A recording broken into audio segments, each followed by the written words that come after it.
Abooluganda, omuntu alina abooluganda ba mirundi emeka mu nsi? Tulina abooluganda abava mu famire Katonda ze yatulondera oba ze yatuteekamu.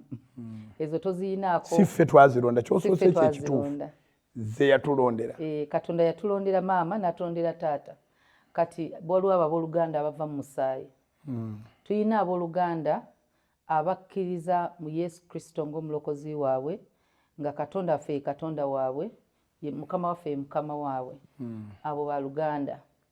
Ne tubaawo n'abooluganda be tugamba nti oyo gwe neerondedde akkiriza mu kyenzikiriza anjagala era gwe njagala afuuka muganda wange.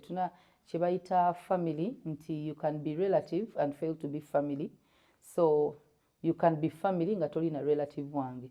So tulina bali abooluganda be bayita relatives by blood. Abo tobalinaako sse. Ne tuba n'abooluganda lwo nga gwe wabeerondera.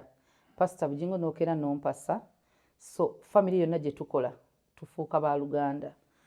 Then n'abooluganda bali mu Kristo. So nze nnyinza ogamba ab'enganda giba basatu. Yes. Baddemu? Luganda by blood. Yes. Oluganda by blood, Christ. Blood father, mother, blood Christ. Then n'abooluganda nga it's your choice. N'okeera ku makya, you leave your father and mother, you come to me, we become one. Ne tuzaala n'abaana, now this is your family.